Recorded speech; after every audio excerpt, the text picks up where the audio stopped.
창세기 1장 26절, 창세기 1장 26절에서 28절까지 말씀 보겠습니다. 창세기 1장 26절에서 28절까지 말씀입니다.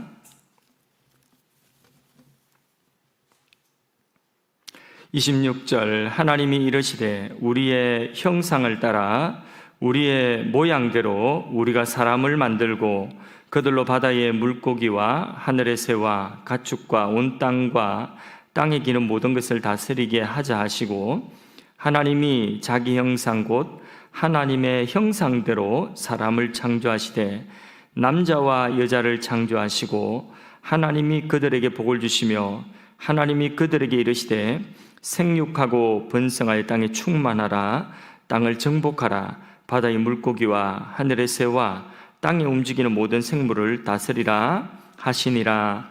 아멘.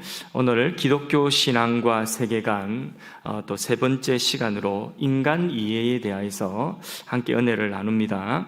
안경집에 가면 안경이 수도 없이 많이 있습니다. 이와 같이 세상을 바라보는 이 관점도 수도 없이 많이 있습니다. 그것을 세계관이라고 하죠. 종류도 셀 수 없을 만큼 많은 사람들, 사람 숫자만큼 세상을 바라보는 관점이 다 다를 것입니다. 그런데 그러한 관점이 다 옳은 것이냐? 아닙니다. 정확하게 세상을 바라보기 위해서는 정확한 세계관이라고 하는 안경을 가져야 됩니다. 그러려고 하면 인간과 세상에 대하여서 처음부터 끝까지 설명할 수 있는 그러한 세계관을 가져야 되는 것입니다. 그런 세계관이 있을까요? 세상에 있는 모든 것들의 처음과 과정과 마지막까지 다 설명이 되어지는 그런 관점, 세계를 바라보는 관점이 있을까요? 있습니다. 그게 뭐죠? 성경이죠. 오직 성경만이 유일한 인간과 세계와 그 가운데 있는 모든 만물과 그 안에 일어나는 모든 활동과 인간이 당하는 모든 문제와 그 문제의 해결에 대한 해답을 줄 수가 있습니다. 그 모든 것들을 설명을 하고 있습니다. 그래서 성경은 진리라고 하는데, 이러한 진리는 성경밖에 없다. 성경의 유일, 진리의 유일성을 우리는 이야기할 수 있는 거죠. 따라서 기독교 신앙은 성경으로 세상을 정확하게 바라보고 그리고 정확하게 바라본 그대로 살아갈 수가 있는 것입니다. 아멘이십니까? 그런데 이 기독교 신앙, 기독교 세계관은 굉장히 포괄적이면서 또 배타적인 성격을 가지고 있습니다. 기독교 신앙이 포괄적이라고 하는 것, 다시 말해서 진리가 포괄적이라고 하는 것은 뭐냐 하면, 앞서 말씀드린 대로 세상과 세상에 있는 모든 존재와 모든 세상에 일어나고 있는 역사의 현상들에 대해서 다 설명할 수 있어야 돼요. 심지어는 어디까지 설명을 해야 되냐면 우리의 가장 사소한 일상사까지도 다 그 속에 설명을 하고 있어야 돼요. 그래서 이러한 것이 뭐냐? 진리의 포괄성이라는 거예요. 세상 역사에 일어나고 있는, 지금 지구촌 한편에 일어나고 있는 미얀마, 아니면 이스라엘 팔레스타인 가자 지구, 이런 일들, 오늘 코로나 백신, 코로나 바이러스, 팬데믹 현상, 이런 모든 이 인류의 역사에 일어나고 있는 문제들을, 그것이 무엇 때문에 일어났으며 또 그것을 대하는 우리의 태도는 무엇이며 그 결국은 무엇인가, 이런 것들에 대한 정확한 설명과 해답을 줄 수 있는 이러한 것이 되어야 된다는 거죠. 세상의 시작과 마지막, 인간의 시작과 마지막, 또 세상에 일어나는 모든 문제의 원인과 해답, 인간의 삶과 역사의 의미, 진리라고 한다면 이런 모든 것들을 설명할 수 있는 그런 포괄적인 성격을 가지는 것이 진리이다. 오직 성경만이 그러한 진리라는 것입니다. 그래서 우리는 세상을 바로 알고 또 이 세상 속에서 바르게 살아가려고 하면 뭘 배워야 되죠? 성경을 배워야 돼요. 성경을 알아야 돼요.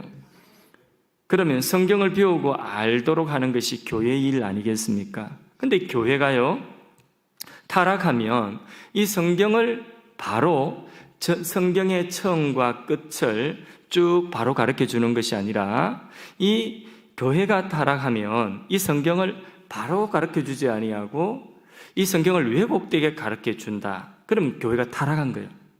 또 성경에 9가지는 바르게 이야기해놓고 한 가지는 전혀 다른 이야기를 한다. 결론이 다르다. 이 이단이에요. 그러니까 사이비한 것들이 너무나 많고 오늘 정통 기독교 우리 신앙 안에도 교회 안에도 잘못된 신앙이 교회 안에 들어와 있는데 그 중에 중요한 것이 뭐냐 하면 이 기복신학이라고 하는 거예요. 이 기복신앙을 샤머니즘 그런 종교다 이렇게 말을 할 수가 있습니다. 여러분 샤머니즘 들어보셨죠? 그죠? 어느 시대에나 어떤 공간에서나 어떤 사회에서든지 다 이 샤머니즘이 있어요. 이 샤머니즘의 특징이 뭔지 아십니까? 3가지 요소가 있어요. 샤머니즘에 3요소가 있는데 한번 화면을 보겠습니다. 첫째는 뭐냐 하면 소원이 있어요. 인간의 소원, 나의 소원이 있다는 거예요. 둘째는 뭐냐 하면 그 신과 나 사이를 중개해 준 중매자가 있든지 아니면 나의 정성이 있어야 되는 거예요. 지극 정성이 있어야 되는 거예요. 소원이 있고 정성이 있고 또 하나 뭐냐? 그것을 들어줄 수 있는 나의 소원을 이루어줄 수 있는 대상이 있어야 되죠. 근데 이 대상이 중요한 거예요. 이 대상이. 그래서 이게 누가 되었든지 상관이 없는 게 그게 샤머니즘이에요. 어쨌든 내 소원이 있고 내 소원을 이루고자 하는 정성이 있으면 누가 되었든지 간에 그 소원을 이루어주면 되는 거예요. 그게 해가 되었든 달이 되었든 나무가 되었든 돌이 되었든 아니면 사람의 손으로 지어서 만든 조각이 되었든 그래서 그게 금송아지가 됐든 그것을 그렇게 이게 나의 소원을 성취해주는 대상으로 여기는 순간 그게 신이 되는 거예요. 그 실제로 신이어서 신이 되는 게 아니라 그게 신이 되어버리는 우상이 되어버리는 것입니다. 그 신의 자리에 이전에는 부처님이 계셨는데 그런데 지금 이 소원을 더 잘 이루어지고 더 잘 되고 이 세상에서 더 많은 복을 받고 돈 많이 벌고 하는 이렇게 우리 소원을 빨리 성취해주는 더 크게 성취해주는 신이 있다. 그래서 교회에 온 거예요. 그러니까 뭐만 바뀌느냐 내 소원도 똑같고 그 다음에 나의 정성이라고 하는 것도 똑같고 그런데 이게 신이 바뀐 거예요. 이전에는 부처님이었다가 지금은 뭐냐 교회가 하니까 훨씬 더 잘 들어주더라. 그래서 하나님으로 바뀐 거예요. 이게 뭐냐 샤머니즘 신앙이에요. 이런 신앙을 기복신앙이라고 이렇게 말을 하는 것입니다. 그래서 결국은 신앙생활을 열심히 하는 것 같은데 기도도 많이 하는 것 같은데 결국은 뭐냐 자기 중심의 신앙생활이에요. 자기 소원 성취하는 신앙생활이에요. 이건 기독교 신앙이 아닙니다. 정확하게 기독교 신앙에서 벗어난 것입니다. 하나님은 우리가 원하는 대로 그렇게 우리 소원대로 막 이렇게 이리저리 휘둘리는 하나님이 아니에요. 그래서 하나님은요 하나님 뜻 안에서 우리를 하나님의 뜻과 다른 우리를 다듬어 가셔서 온전케 하신 하나님이지 하나님이 우리가 떼쓰고 우리 소원대로 우리 소원을 이루어주는 그런 수단으로서의 하나님은 절대로 아니라는 거예요. 성경은 그런 하나님 말씀하고 있지 않습니다. 개척교회를 하면서 개척교회 사람이 귀하다 보니까 목회자이지만은 때때로 사람에 휘둘릴 때가 굉장히 많았어요. 성도님이 이렇게 하면 그대로 따라가야 되고 또 이분이 이렇게 하면 그대로 따라가야 되고 그러니까 목회가 중심을 못 잡고 이리 갔다 저리 갔다가 사람이 자꾸 휘둘리는 거예요. 근데 이게 조금 이제 목회가 세월이 지나면서 하나님 앞에 목회를 어떻게 해야 되는가 철이 조금씩 들어가니까 사람에게 휘둘리지 않고 하나님 중심에 이 하나님의 진리의 말씀 변함이 없는 이 진리의 말씀 안에서 내가 중심 잡고 흔들리지 않고 사람이 휘둘리지 않고 하나님의 말씀 안에서 교회와 우리 신앙이 건강하게 되어져가는 사람은 당장 습습하고 오해가 있을지라도 이렇게 중심을 잡아가는 것이 우리 신앙이라고 하는 것입니다. 그게 기독교 신앙이에요. 그래서 성경이 진리이고 진리는 모든 것을 포괄하지 편협지지 않습니다. 내 중심으로 어떤 특정한 힘 있는 사람 중심으로 이렇게 왔다 갔다 하는 그런 게 진리가 아니라는 거예요. 그렇게 편협하지 않습니다.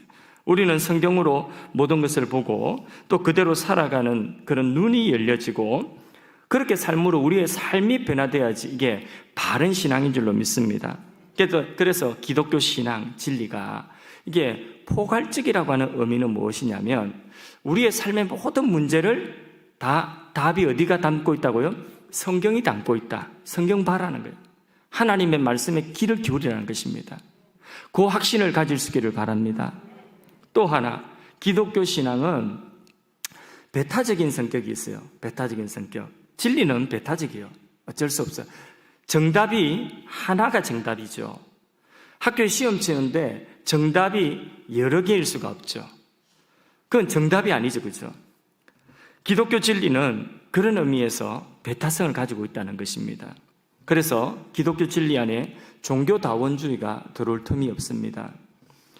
기독교 진리는 이와 같이 이게 신앙과 사상에 있어서 하나님의 말씀이 기준이 되고 그 하나님의 말씀에서 벗어난 것은 잘못됐다 하는 것이 그게 바로 기독교 진리이기 때문에 그 잘못됐다고 하는 그 대상으로서는 왜 이렇게 독단적이야? 니만 옳냐? 할 수 있다는, 그걸 속된 말로 세상 사람들 하는 말이 배타적이다, 독단적이다 이렇게 이야기하는 것입니다.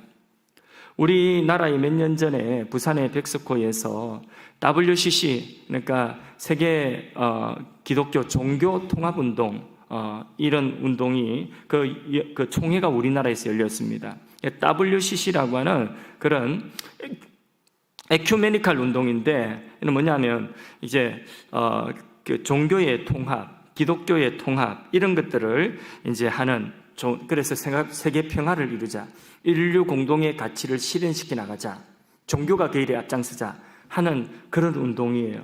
취지는 굉장히 좋습니다.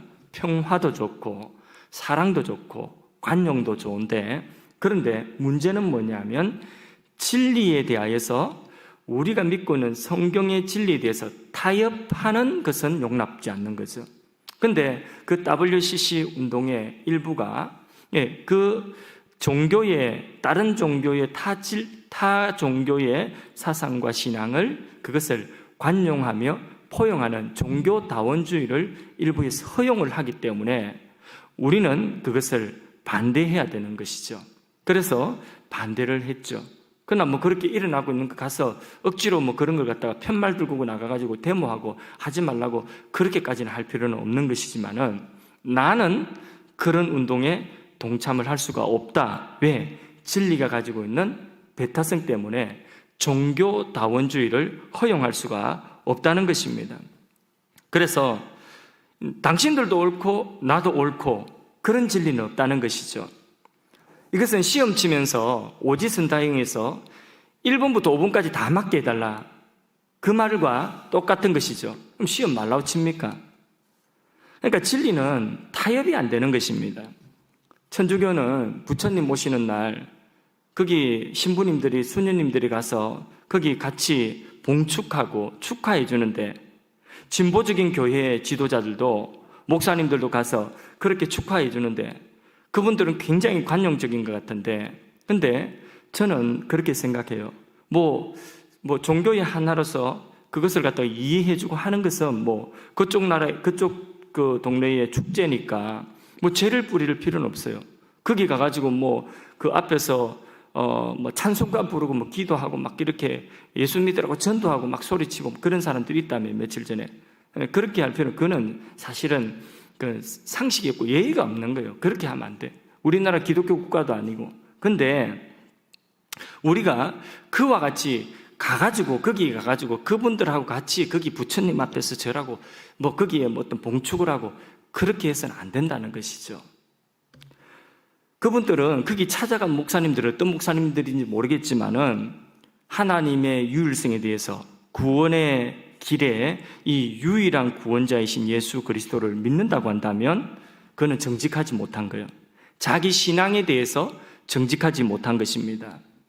차라리 우리는 배타적이야, 세상 사람들이 너희는 그렇게 독단적이야, 너희에게만 구원의 길이 있다고, 너희는 독단적이야, 그럴 때 그래 우리는 독단적이야, 어쩔 수 없어, 이렇게 말하는 것이 훨씬 더 정직하다는 것입니다. 저는 우리 집에서 우리 집 여자들이 저보고 고집세다고 그렇게 이야기해요. 고집세시다고 막 이렇게 이야기를 하거든요. 근데 저는 솔직하게, 그래, 나 고집세, 내가 옳다고 생각하는 부분에 있어서는 고집세다고, 그렇게 내가 옳다고 생각하는 부분은 양보를 안 하는 거예요. 그러니까 고집세다고 말해도 어쩔 수 없어요. 나 고집세, 그게 정직한 거죠. 안 그렇습니까? 예수님은 자신이 하나님의 아들이신 것과 자신이 유일한 그리스도인 것, 하나님께로 가는 유일한 길이라는 것을 예수님 자신이 그 길을 선포하시고, 그리고 거기에 대해서 타협하지 아니하셨어요. 예수님이 그 길에 대해서 타협하셨다면, 그러나 하나님의 아들일 수도 있고 아닐 수도 있어, 이렇게 말씀하셨거나, 나 말고도 다른 구원길이 있고 십자가 말고도 다른 구원의 길이 있어, 이렇게 하셨다고 한다면 예수님 고난당할 이유가 없어요. 내가 하나님이다, 하나님의 아들이다, 하나님과 나가 하나다, 이 사실을 갖다가 예수님께서 타협하여서 나는 사람이야, 이렇게 하셨다고 한다면 그 유대인들하고 마찰될 일이 하나도 없어요. 그냥 유대인이 존경받는 랍비가 되는 것입니다. 십자가를 지시고 고난당해 죽으실 이유도 없는 것입니다. 기독교 신앙은 진리에 대해서 타협함이 없는 것입니다. 배타적이에요. 그럴 수밖에 없는 것이 진리의 특성이죠. 그래서 우리는 진리를 인정하지 않으려고 하는 이 타락한 세상 속에 보냄을 받은 자라는 것을 꼭 기억해야 되는 것입니다. 이 세상 속에서 우린 기독교 진리인 성경으로 세상을 바라보면서 담대하게 그 진리대로 살아가면서 그 진리를 전하면서 사랑을 실천하는 예수의 사람, 성령의 사람으로 살아가야 하는 줄로 믿습니다. 그래서 진리의 배타성이다 할 때, 우리가 믿는 진리, 우리가 세상을 바라보는 관점인 그 성경의 배타성이라고 하는 것은 우리 신앙도 그런 배타적인 성격을 가지고 있다는 거예요. 세상에서 욕을 먹더라도 이 진리에 대해서는, 내가 믿는 신앙에 대해서는 타협하면 안 된다, 그 말인 것입니다. 자, 그러면 지금까지 서론이고, 그럼 이 기독교 진리, 바로 성경을 가지고 세상을 바라보는 것이 성경의 세계관이고 기독교 세계관인데, 그 성경을 가지고 사람을 우리는 어떻게 볼 것인가, 나를 어떻게 볼 것인가, 상대방을 어떻게 볼 것인가, 이 인간 이해에 대한, 그러니까 우리가 사람을 바라보는 관점, 인간관이라고 해요. 기독교 인간관. 사람은 누구나 그런 인간관을 가지고 있죠, 그죠? 또 사람은 누구나 자기 자신에 대해서 알고 싶어 합니다. 또 상대방에 대해서 이해하고 싶어 합니다. 그래서 MBTI나 다이아그램이나 뭐 이런 여러 가지 그런 인간을 이해하는 도구들이 많이 있어요. 그런 도구를 가지고 무슨 기질이다, 어떤 성향을 가졌다, 이렇게 인간을 그렇게 이해하려고 노력을 많이, 그게 굉장히 도움이 많이 됩니다. 사춘기가 왜 있습니까? 사춘기는 뭐냐 하면 아이들이 내가 누구인가, 자기의 정체성, 자신을 찾아가는, 자의식을 찾아가는 과정이죠. 거기에서 겪는 혼란이고 부작용이 좀 있는 거죠, 그죠? 그건 뭐냐? 부작용이 있어도 사람이라는 거예요. 그러기 때문에 사람이라는 거예요. 자기가 누구인지 찾아가고자 하는, 자아식을 가지고자 하는 그것이 바로 사람이라고 하는 것입니다. 그래서 동물과 다른 점이 바로 거기에 있다는 거예요. 자아식. 그럼에도 불구하고 사람들은요, 이게 먹은 것의 결과물이라고 그렇게 말하는 그런 포여바와 같은 유물론을 신봉하기도 하고요. 사실 먹는 것이 사람에게 있어서 자기 육체에 먹는 대로 체질이 되고, 먹는 대로 건강이 되고, 먹는 대로 사람의 성격까지 그렇게 변한답니다.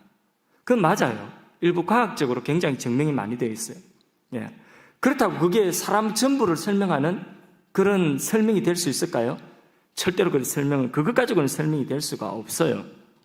또 우연히 만들어진 유전자의 이기적인 그런 어떤 진화의 산물이라고 하는 진화론을 갖다가 많은 사람들이 거기에 동의를 하는데, 그런데 그걸 과학으로 알고 동의를 하는데, 저는 리차드 도킨슨의 이기적인 유전자라고 하는 책이 있는데, 지금 뭐 대학생들, 웬만한 지식인들은요 벌써 그 책이 나온 지 수십 년이 됐는데, 그러면 제가 대학 다닐 때 읽었던 책인 것 같아요.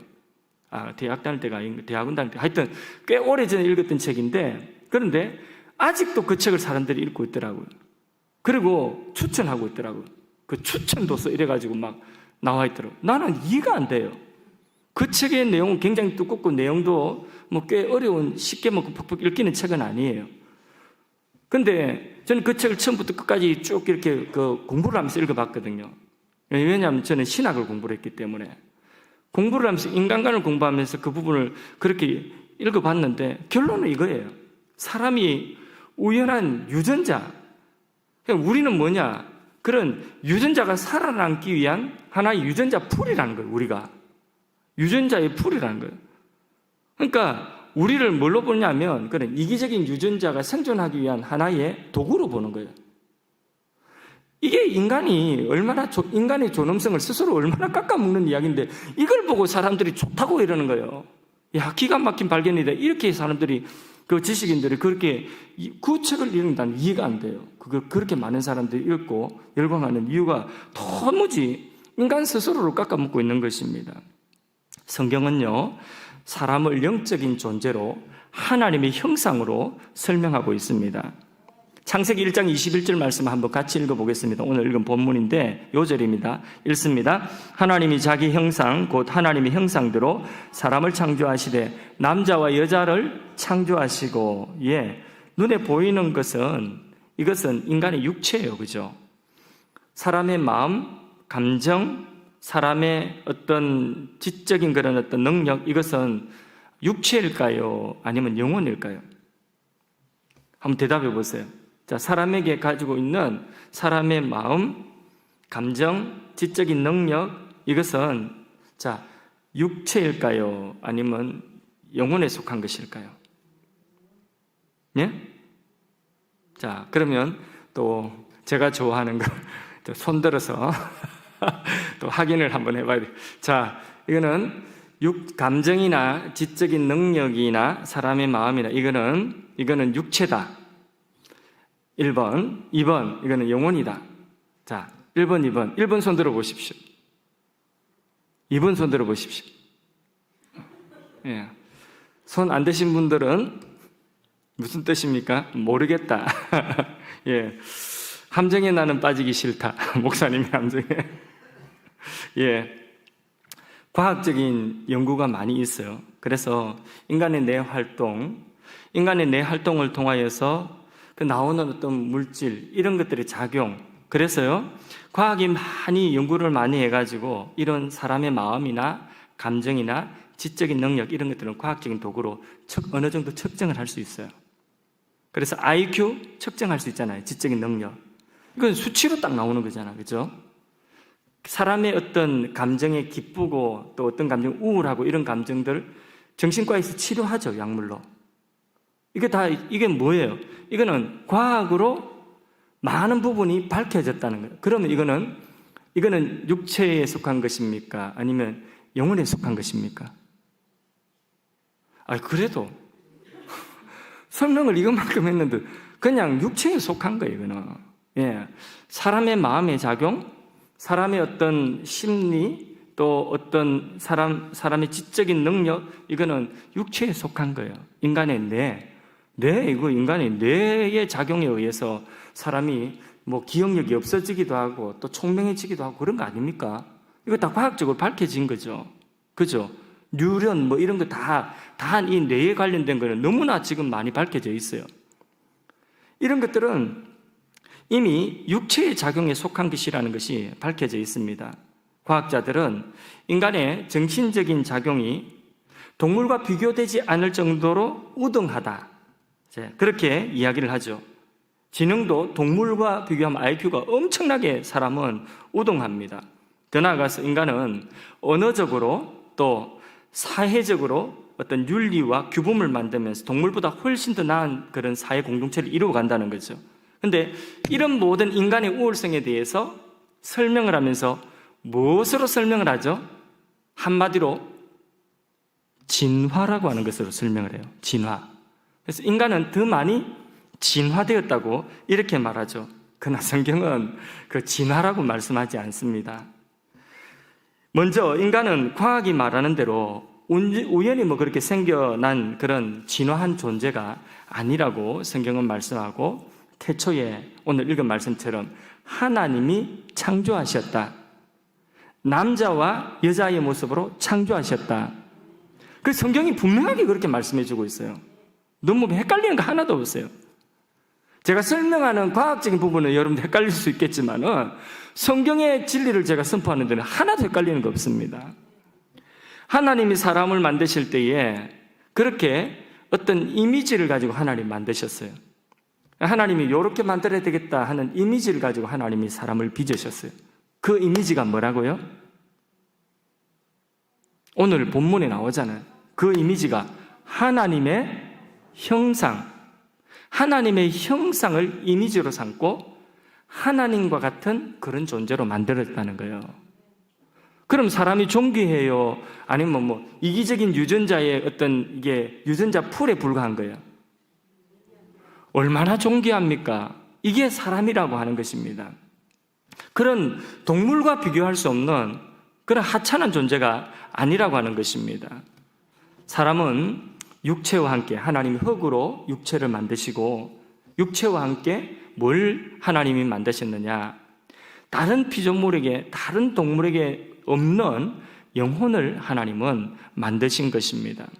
그래서 영적인 존재로 하나님의 형상으로 인간을 인간답게 하는 것은 무엇이냐면 바로 이 하나님의 형상, 이 영적인 존재이기 때문에 인간이 다른 모든 피조물보다 존귀한 줄로 믿습니다. 그래서요, 하나님의 형상으로서의 이 인간은, 성경이 말씀하고 있는 인간은요, 특징이 있어요. 세 가지 정도로 특징을, 꼭 세 가지가 아닌데 구별을 하자면, 분류를 짓자면 세 가지 정도로 그렇게 구별할 수 있습니다. 하나는 뭐냐 하면 인격성입니다. 사람은 하나님의 형상으로 지음받았기 때문에 인격을 가지고 있다는 것입니다. 세상에 인격을 가진 존재는 몇일까요? 질문입니다. 자, 세상에 인격을 가진 존재는 하나다. 손 들어보세요. 예, 둘이다. 손 들어보세요. 인격 가진 존재는 둘이다. 손 들어보세요. 셋이다. 손 들어보세요. 넷이다. 손 들어보세요. 다시. 자, 1, 2, 3, 4번까지 있거든요. 자, 하나다. 둘이다. 셋이다. 넷이다. 인격적인 존재는 몇 종류가 있을까요? 예? 한 종류? 예, 네 종류. 인격적인 존재는. 예, 네 종류. 자, 이런 설명이에요. 설명. 다 뜻이 있어서 그렇게 대답하셨을 텐데, 이제 뭐 뜻이 어떤 뜻인지 한번 제 생각하고 성경이 말씀하는 것 같이. 자, 하나님이 첫 번째 인격적인 존재죠. 그죠? 예, 그죠? 그 다음에 영적인 존재로서 천사. 그죠? 천사가 인격적인 존재죠. 또 인격적인 존재는 타락한 영들, 마귀, 귀신들, 그죠? 타락한 영들, 인격적인 존재죠. 그 다음에 사람. 이렇게 인격적인 존재는, 인격을 가진 존재는 이 지구상에 네 가지 종류밖에 없습니다. 자, 그래서 인격적이라고 하는 것은 뭐냐 하면 하나님, 창조의 근본 되시는 하나님과 교제할 수 있다는 것이에요. 그리고 자유로운 의지를 가지고 있다는 거예요. 인격적인 존재라는 것은 본능대로 살아가는 것이 아니라 이 자기의 본능을 거스리고 절제할 수 있는 그런 의지를 가지고 있다는 거예요. 인격적인 존재라고 하는 것은. 그래서 하나님의 말씀을 듣고 순종할 수도 있고 순종치 아니할 수도 있는, 하나님의 명령을 거절할 수도 있는 그런 자유로운 그런 의지를 가지고 있다는 것입니다. 또 자기가 누구인지에 대한 자의식도 가지고 있고요. 무엇을 위하여 살아야 되는지 하는 인생의 목적도 가질 수 있고요. 자아 성취를 위해서 계획도 세우고 인내도 하며 살아갈 수 있는 그런 존재가 바로 어떤 존재냐? 인격적인 존재라고 하는 것입니다. 사람은 그래서 인격적인 존재이기 때문에 무시를 당하면요, 견딜 수 없어 합니다. 인격적인 대우를 받으면 좋아합니다. 그렇죠? 인격적인 존재이기 때문에. 근데 가장 중요한 것은 뭐냐면 하나님과 교제, 창조주 하나님과 피조물인 사람이 인격적인 존재로서 인격적인 교제를 하는, 하나님이 사람을 인격적인 피조물로 만드신 것은 바로 그 목적으로 하나님 만드신 거예요. 그래서 사람은 이런 인격성이 있기 때문에 그 인격에 무시를 당하면 기분 나빠합니다. 그래서요, 여러분 만일에 같은 일을 하는 그런 직장이 A라고 하는 직장이 있고 B라고 하는 직장이 있는데, 근데 A 직장에서 돈을 100만 원을 줘요. 내가 일을 하면. B라고 하는 직장에서 돈을 80만 원을 줘요. 그러면 어디 가서 일하시겠습니까? 100만 원 준 데서 일하겠죠? 근데 100만 원 주는 데서는 그 사장님과 그 간부들이, 그 직원들이, 임직원들이 너무 비인격적인 거예요. 가면 엄청 무시를 당하면서 일을 해야 되는 거예요. 소문났어. 근데 여기 80만 원 주는 데는 가면 그 사장님과 그 직원들이 굉장히 가족적이고 너무나 인격적인 거예요. 자, 그러면 어디 가시겠습니까? 아니, 100만 원 주는데 왜 80만 원 주는데 갑니까? 그래도 80만 원 받아도 나는 인격적인데 그런 대우 받는 데 가서 일하고 싶다. 맞습니까? 그게 사람이 인격적인 존재이기 때문에 그런 것입니다. 아이가 좋아하는 피자와 치킨을 시켜주었어요. 나와서 먹어라. 근데 애가 와 하고 먹으려고 하는 거예요. 먹는데 막 열심히 먹고 있는데, 그런데 엄마가 하는 이야기가, 그래, 니는 점수를 그거로 받아가지고 이 돌머리가 먹는 것만 하여튼, 배만 하여튼 먹는 것만, 뭐 이런 말을 한다고 하면 애가 어떻게 하겠습니까? 먹다가 기분 나빠가지고 탁 놓고는 안 먹어 하면서, 그러면 와서 먹어라 이러면 애가 문 탁 닫고 들어가 버리죠. 왜 그렇죠? 그렇게 좋아하는 치킨이고 그렇게 좋아하는 피자인데 인격적으로 엄마가 나보고 돌머리라고 했어. 이 말 때문에 먹고 싶지 않은 거예요.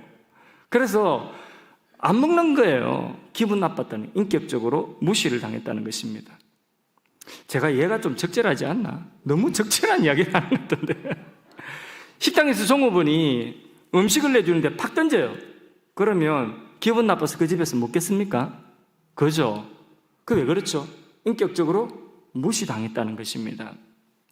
제가 우리 강아지한테 강아지 간식을 주는데 한날은 이렇게 뛰어오르길래 던졌어요. 던지니까 쪼르륵 가서 쭈어 먹어요. 또 저쪽으로 던졌어요. 쪼르륵 가서 쭈어 먹어요. 그 얼마나 재미가 있던지 던지면서 애는, 그 강아지는 또 가서 쭉 먹고 이러더라고요. 그때 난 되게 재밌었는데 우리 막내가 하는 이야기가, 아빠 그러지 마 이러더라고요. 아빠 그러지 마 이러더라고요. 근데 왜? 그러니까 기분 나쁘잖아 이렇게 이야기하더라고요. 그래서 내 마음속으로 그래도 된다. 동물은 전혀 기분 나쁘지 않다. 왜 기분 나쁘지 않느냐? 동물은 많이만 주면 기분 좋아한다. 무엇이 차이죠? 인격의 차이예요. 인격의 차이. 그게 학대가 아니라 인격의 차이라는 거예요. 아프리카 평원에 사자가 활동 반경이 얼마나 되는 줄 아십니까? 수십 킬로 되거든요. 왜 그렇게 활동 반경이 넓을까요? 무엇 때문에요? 딱 하나입니다. 먹이 때문에. 아프리카 평원의 사자가 동물의 왕. 그래서 그 정도 영역이 돼야, 바운더리가 돼야지 굶어 죽지 않고 다른 어떤 영역의 사자들하고 싸우지 않고 자기 굶어 죽지 않고 그렇게 먹이 활동이 가능한 영역이 그 정도 영역이란 꽤 넓은 영역이죠. 근데 우리 막내 같은 생각을 가진 사람들은 동물원에 갇힌 그 사자들 보고 불쌍하다 합니다. 왜 저래, 저 동물의 왕국 사자가, 저 넓은 평원에 있어야 되는 사자가 저 좁은 곳에 갇혀가지고 저렇게 사람들 보는 그 울타리, 이렇게 그 울타리 안에 갇혀가지고 엄청난 고통인 것으로 그렇게 생각하시죠. 그런데 사실 그렇게 큰 고통은 아니에요. 그 사자에게 있어서 물론 뭐 너무 좁은 데 갖다 놓으면 이 개체가 움직이는 활동량이 있기 때문에, 그렇기 때문에 그렇게 그게 이제 학대가 될 수 있겠지만은, 그 정도 동물원 안에 그 정도 사자 움직이는 우리 울타리 정도면요, 그러면 충분해요. 만일에 그 넓은 평원에 그렇게 누가 던져준다, 먹이를 매일 던져준다 이러면 사자가 아프리카 평원에서 움직일까요? 수십 킬로를 안 움직여요. 뭐 착각하면 안 됩니다. 우리 바로 알아야 되는 거예요. 그래서 동물은 충분한 먹이를 주면 그것으로 본능이 만족되어지고, 그리고 그 안에 머물러 있을 수가 있는 것입니다. 동물의 왕으로서의 자아성취, 백수의 왕인데, 여러분 자아성취 있을까요, 없을까요? 그런 거 없습니다. 동물은 그런 거 없어요. 만일 그런 것 같았으면 동물원에 있는 이 사자들은요, 다 정신병 걸렸을 거예요. 우리 사람이 가지고 있는 그런 인격을 가지고 있었다면 그 인격이 제한당하고 무시당한, 전부 동물원에 있는 동물들은 전부 다 정신병 걸려요. 근데 그렇지 않거든요. 사람하고 동물하고의 차이라고 하는 거예요. 그래서 여러분, 사자가 불쌍합니까? 아니면 힘없는 초식 동물이 불쌍합니까? 오늘 하여튼 재밌는 질문 많이 하죠. 예. 자, 사자가 불쌍합니까? 이 풀 뜯어 먹는 초식 동물이 불쌍합니까? 사자가 초식 동물 잡아먹지 않습니까? 어떤 게 불쌍합니까? 너무 어렵나? 예. 시간 관계상 따지고 보면 사자가 훨씬 더 불쌍합니다. 왜 그런지 아십니까? 초식 동물은요, 풀이 많아요. 그리고 그 풀은 초식 동물의 먹이는 움직이지 않습니다. 근데 사자의 먹이는 움직입니다. 사자는 막 뛰어다녀야 돼요. 사냥을 하기 위해서 엄청나게 뛰어다녀야지 그래야 먹이 활동을 할 수가 있는 거예요. 그래서 어떻게 보면 이게 초식 동물이 잡아먹힐 때는 죽을 때는 불쌍하지만은, 그러나 살아가는 방식은 사자가 훨씬 더 불쌍해요. 그러니까 이 지구상에 멸종되어지는 동물은 주로 어떤 동물일까요? 그것은요, 주로 사자 같은 육식동물, 강한 동물이 멸종되어집니다. 먹이 활동을 힘들게 고단하게 하기 때문에 그런 것입니다. 그만큼 생존이 쉽지 않다고 하는 것이죠. 그러니까 동물의 왕국, 동물의 왕이라고 하니까 굉장히 멋져 보이고 그렇게 생각한다고 하는데, 백수의 왕자라고 이렇게 생각한다면, 사자가 아마 말을 할 수 있다면 그런 사람에게 이렇게 이야기할 거예요. 네가 해라, 사자. 아마 그렇게 이야기할 겁니다. 사자들은요, 소들이 이렇게 옆에 있어도 배가 부르고 한 마리 잡아먹었으면 더 이상 사냥하지 않습니다. 그게 왜 그렇죠? 그게 먹이 활동, 배부르면 그것으로 더 이상 활동하지 않는다는 거예요. 그게 본능이라고 하는 것입니다. 그런데 만일에 사람이라고 한다면, 소를 한 마리 잡아먹고도 또 옆에 소가 있다면 어떻게 할까요? 잡아요. 있는 대로 다 잡아요. 그래서 육포 다 만들어요. 뭐 하려고? 이유는 간단해요. 자아성취. 돈을 많이 벌어가지고 자아성취하기 위해서, 자아를 실현하기 위해서, 그래서 소 있는 대로 다 잡아가지고 하여튼 보관하기 힘든 육포를 뜯어가 말리고 그렇게 보관을 해가지고 팔아서 자아를 성취해야 되잖아. 그게 동물하고 사람하고 차이라고 하는 것입니다. 그래서 사람이 인격성을 가지고 있지만은 이 인격이 죄로 오염되었기 때문에 그게 잘못 사용되고 있는 것이죠. 그게 문제라고 하는 것입니다. 그래서 사람이 인격적이라고 할 때에 그 인격은 자유로운 그런 의지를 가진 자기 결정권이 있다는 그런 의미도 되는 것입니다. 그래서 그 자유의지라고 하지 않습니까? 어려운 말로는 자유의지인데, 근데 자기 결정권을 가지고 있는 것입니다. 근데 그 자기 결정권에 사람이 제한을 받는다. 이건 인격에 제한받는 것이거든요. 그 예를 들어서 가장 자기 결정권에 제한받는 그게 뭡니까? 그런 처벌이 뭡니까? 감옥에 가는 거거든요. 예.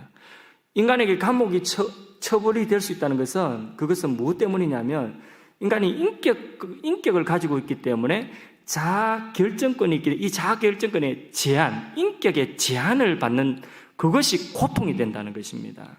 그 자유를 제한받기 때문에. 그래서 사람은 감옥 안에서 굶어 죽지 않거든요. 우리나라 감옥 안에서 굶어 죽는 사람이 있습니까?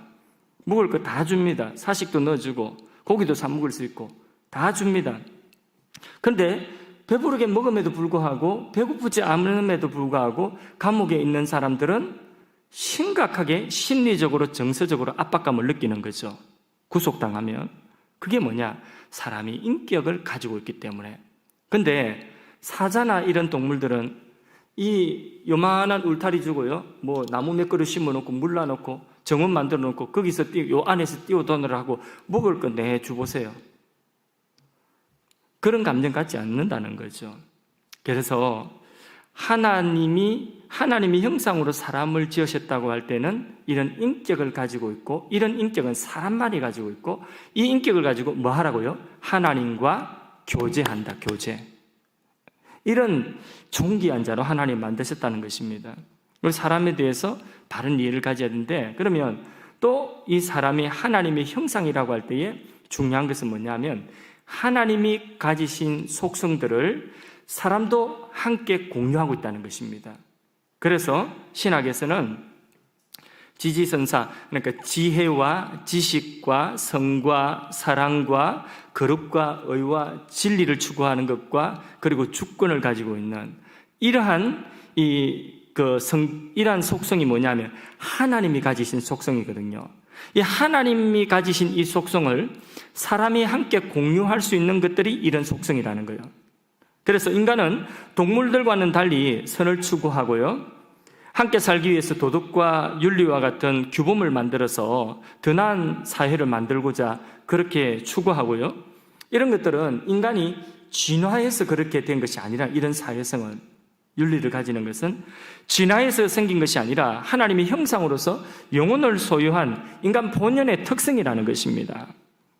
진화의 산물이라고 한다면 인간보다 오래전부터 생존했다는 그런 동물들이 그런 진화의 근거라도 조금 있어요. 지금 이런 이 동물들 중에 조금이라도 이런 흔적이 있어야 될 것 아니겠습니까? 그런 거 없어요. 오직 사람만이 이런 거예요. 근데 사람이 이런 이 지혜를 가지고 지식을 가지고 선을 추구하고 그리고 사랑을 하려고 하고 거룩을 추구하고 의로운 자가 되려고 하고 진리를 추구하고 그리고 사람의 어떤 주권성을 가지고 있는 이런 모든 속성들이 인간이 진화해서 그래 된 것이 아니라 이것은 하나님의 형상으로 애초부터 이런 성품을 하나님이 사람 속에 주셨다는 것입니다.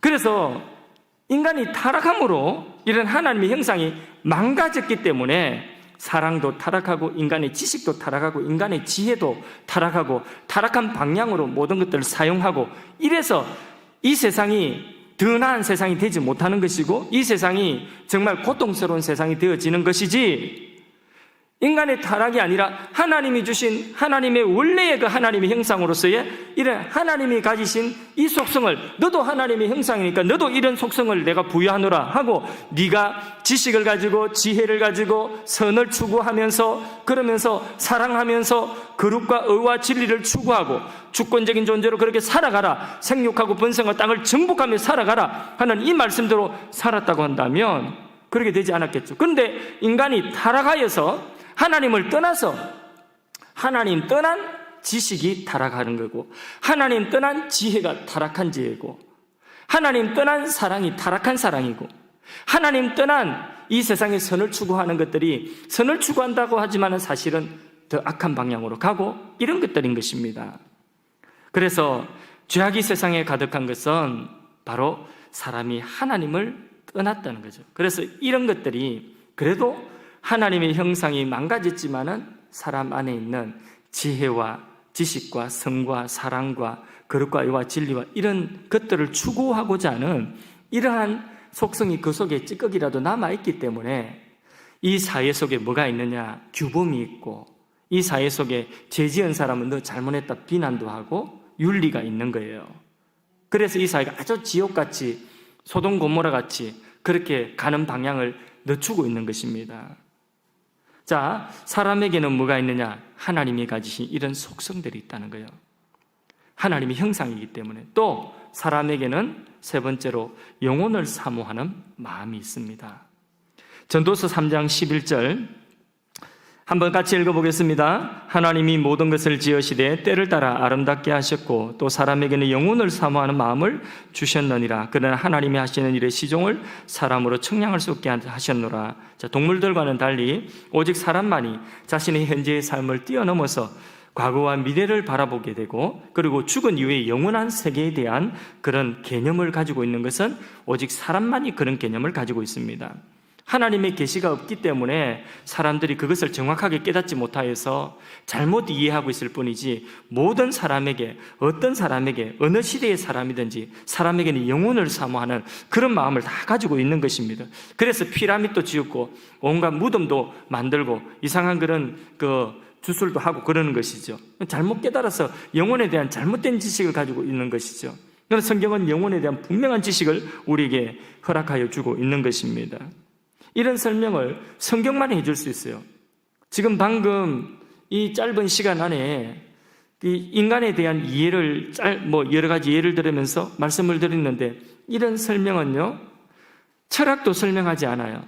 또 이런 설명은 과학도 다 설명해 주지 않아요.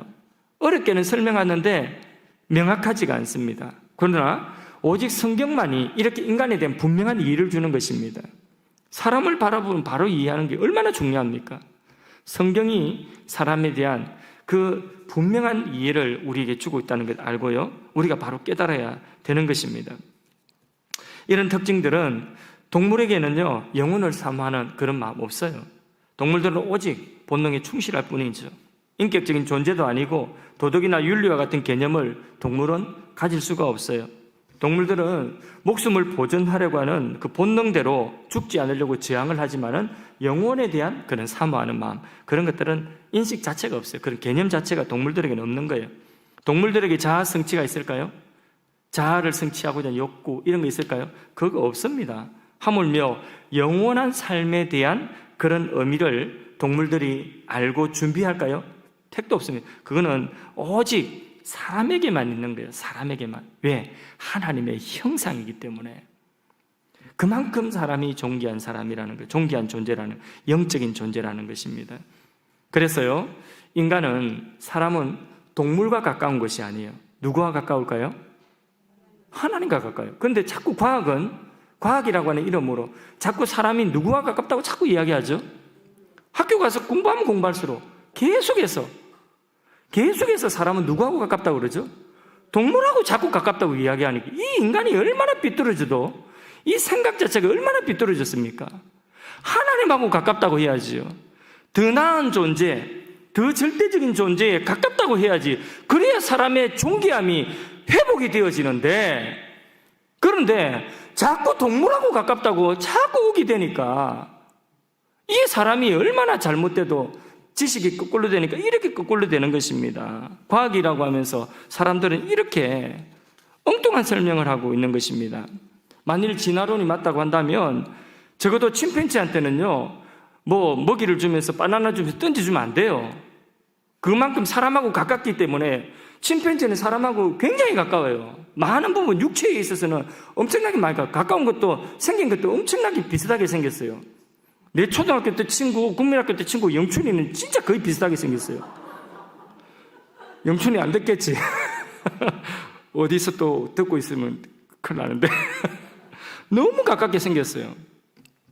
그러면 그런 침팬지한테는 적어도 접시에 담아주지는 못할 망정 던져주면 안 되는 거예요. 먹이를 공손하게 손으로 먹어라 이렇게 줘야 되는 거 아니겠어요? 진화론, 동물하고 우리 가깝다고 한다면, 그런 가까운 존재라고 한다면, 그러니까 오직 인간만이 인격적으로 대우받는 삶을 살고자 하며 선하고 아름다운 사회에 대한 열망을 가지고 있고 더 나은 영원한 내세를 소망하면서 선한 삶을 살기 위해서 그렇게 애쓰는 것입니다. 지금 인간이 이렇게 악하고 덩달아 세상이 이렇게 악한 것은 하나님의 형상인 인간이 그 하나님의 형상인 것을 알지 못하고 하나님의 통치를 거부하고 거슬려서 자기 욕망을 따라서 그렇게 살아갔기 때문에 이 세상이 이렇게 악하게 변한 것입니다. 따라서 타락한 인간과 세상이 다시 회복되는 길은 무엇일까요? 하나님께로 다시 돌아가는 것입니다. 하나님과의 교제를 회복하는 것입니다. 하나님의 형상을 회복하는 것입니다. 하나님의 형상을 회복하여 하나님의 뜻 안에 거하는 것입니다. 그렇게 하나님께 돌이킬 수 있는 유일한 길은 무엇이냐? 자기의 주인된 삶을 회개하고, 주여! 내가 지금까지 주인으로 살아왔습니다. 주여! 내가 하나님 대신에 내가 좌지우지하며 살아왔습니다. 이것을 철저하게 회개하고 타락한 인간임을 하나님 앞에 고백하면서 하나님 내 죄를 용서해 주십시오 하고 내 죄를 대속하신 하나님의 아들 예수 그리스도를 믿고 영접하는 것입니다. 누구든지 주 예수를 믿는 자는 죄 사함을 받고 어렵다함을 받고 하나님과 화목되는 줄로 믿습니다. 부활의 예수님 믿는 자에게는 영원한 생명, 부활의 생명을 얻는 줄로 믿습니다. 얼마만큼 하나님과 가깝게 회복되어지느냐? 주 예수를 믿는 자는 이제는 하나님의 자녀로 회복되어지는 줄로 믿습니다.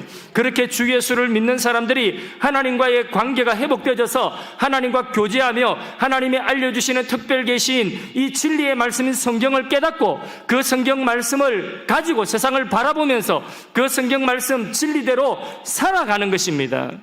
그렇게 사람을 대하는 것입니다. 그렇게 살아갈 때에 바로 우리는 하나님의 형상을 점점 살아가는 것만큼 하나님의 형상을 덧입고 살아가는 것입니다. 그렇게 성화를 입어가는 것이고, 그리고 그런 우리가 세상 가운데 우리가 서 있는 그 영역 속에서 하나님의 형상을 덧입고 살아가는 바로 그 자리가 하나님의 뜻이 내가 서 있는 그 영역에서 실현되어지고 하나님의 통치가 실현되어지는 하나님의 나라가 되는 것입니다. 우리가 살아가는 중요한 이유가 바로 여기에 있는 것입니다. 이 목적으로 우리가 살아가는 줄로 믿습니다. 이런 질문 있죠? 살기 위해서 먹습니까? 먹기 위해서 삽니까? 우리는 무엇 때문에 삽니까? 예, 바로 말씀드린 이 목적대로 우리가 살아가는 것입니다. 하나님과 교제 속에서 하나님의 형상을 덧입어가고 하나님의 그 뜻 안에서 우리가 우리의 삶의 영역에 있을 때에 하나님의 통치가 내 삶의 영역에서 하나님의 나라로 그렇게 드러나는 그것이 우리의 삶의 목적인 것입니다. 이 복음적인 가치를 위해서 우리는 우리의 시간과 우리의 지능과 우리의 소유를 투자해도 아깝지 않는 것입니다. 이 복음적인 일에 우리는 헌신할 수가 있는 것입니다. 단순히 먹고 살기 위해 우리가 살아가는 것이 아니라 이 복음적인 가치를 위하여서 우리가 살아가는 것입니다. 그리고 누군가에게 이 복음적인 가치가 필요하다면 그들에게 기꺼이 우리가 전해줄 수가 있는 것입니다. 안토니 후쿠모라고 하는 개혁주의 조직신학자가 이런 말을 했는데 이 말만 인용하고 마치도록 하겠습니다. 한번 보겠습니다. 우리는 타락한 인간을 하나님의 형상의 보유자로 바라봐야 한다. 인간이 타락했어도 하나님의 형상이 여전히 남아있어요. 망가져서 기능을 하지 못할 뿐이지. 그러나 성령의 새롭게 하시고 거룩게 하시는 사역이 없이 인간의 본성 자체로서는 하나님을 왜곡되게 닮을 수밖에 없다는 것도 기억해야 한다. 그래서 하나님의 계시가 없으면 인간이 하나님을 찾아간다는 게 전부 뭐 하는 거죠? 우상 숭배하는 거예요. 미신 섬기는 거예요. 절대로 그럴 수 없다는 거예요. 그래서 구속의 과정을 통하여서 이러한 왜곡은 점진적으로 제거될 것이며 이 구속이라고 하는 것은 예수 그리스도의 구속입니다. 예수 그리스도의 구속을 입어서 그래서 우리에게 있어서 왜곡된 것이 점점 제거되어지면서 장차 오는 세상에서 마침내 우리는 완전한 하나님을 닮게 될 것이다. 점진적으로 왜곡되어진 것이 제거되어진다는 것은 점진적으로 우리가 성화를 입어간다는, 하나님의 형상을 덧입어간다는 것입니다. 그런데 그렇게 우리가 하나님의 형상을 덧입어가는 그 자리, 우리의 삶의 자리에서 뭐가 있느냐? 이 땅에서의 하나님의 통치 가정에서, 일터에서 하나님의 나라가 실현되어지는 것. 그리고 언제? 마침내 우리는 완전히 하나님을 닮게 될 것입니다. 이거는 어디에서요? 우리가 하나님 나라, 영원한 하나님 나라에 갈 때에 우리는 완전한 영화를 입게 될 것을 말씀하고 있는 것입니다. 자, 우리가 오늘 인간에 대한 바른 이해를, 성경에 말씀하고 있는 인간 이해를 같이 배웠습니다. 하나님이 우리에게 사람이 어떠한 존재인가? 하나님 형상이다. 인격적인 존재다 하는 것 꼭 기억하시기 바랍니다. 그리고 우리가 하나님의 이 속성을 우리도 가지고 이것을 이제는 그리스도를 통하여서 덧입어가고 우리가 이 하나님의 형상을 자꾸 덧입어 가야 된다. 그리고 우리가 마지막 날 영원을 사모하면서 우리가 살아가는 그런 존재이다 하는 것. 얼마나 존귀한 사람입니까? 이런 존귀한 나라는 것을 알고 이런 존귀한 상대방이라는 것을 알고 나를 사랑하고 또한 상대방을 사랑하고 하나님과 교제하는 하나님의 거룩한 백성들 되기를 주의 이름으로 축복합니다. 찬송가 452장 찬송하겠습니다. 452장